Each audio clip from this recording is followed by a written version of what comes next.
ভারতীয় এজেন্ট দিয়ে সালমান শাহকে হত্যা করা হয় দাবি তার মায়ের।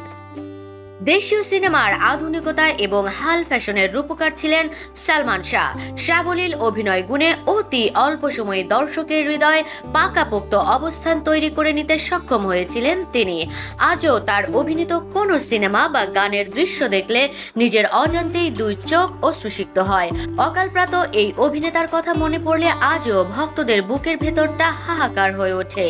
সালমান শাহকে নিয়ে তার মা নীলা চৌধুরী এক টেলিভিশন সাক্ষাৎকারে বলেন, পিবিআই প্রধান বনোজ কুমার সম্পর্কে নীলা চৌধুরীর ভাষ্য, তাদের সঙ্গে বনোজ কুমারের সম্পৃক্ততা ছিল। এই বনোজ কুমারকে তারা অনেক টাকা দিয়েছে। সালমান শাহর মৃত্যুর পর আমরা জেনেছিলাম যে ভারতীয় কাউকে ভাড়া করে এনে সালমান শাহকে হত্যা করিয়েছে তারা।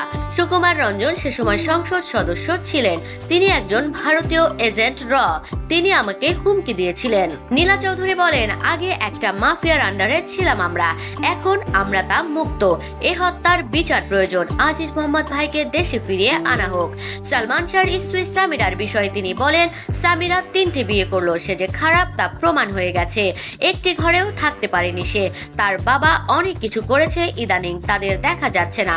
তার মা সে সালমান শাহর হত্যা মামলার আসামি, অথচ একটা আসামিকেও কখনো জিজ্ঞাসাবাদ করা হয়নি।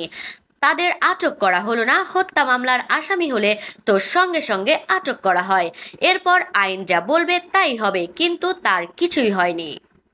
প্রসঙ্গত, বিটিভিতে অভিনয় করে শিশু শিল্পী হিসেবে সালমান শাহর ক্যারিয়ার শুরু হয়। অভিনয় করেছেন সিনেমার পাশাপাশি টিভি নাটক ও বিজ্ঞাপনেও। 1993 সালে সোহানুর রহমান সোহান পরিচালিত কিয়ামত থেকে কিয়ামত সিনেমার মধ্য দিয়ে বড় পর্দায় অভিষেক ঘটে সালমান শাহর। প্রথম সিনেমাতেই দর্শকদের মন জয় করে নেন তিনি। এরপরে আর পিছু ফিরে তাকাতে হয়নি তাকে। 1993 থেকে 1996 সাল, মাত্র 3টি বছরেই তিনি অভিনয় করেছেন 27টি সিনেমাতে। এর মধ্যে বেশিরভাগ সিনেমাই ছিল সুপার ডুপার হিট।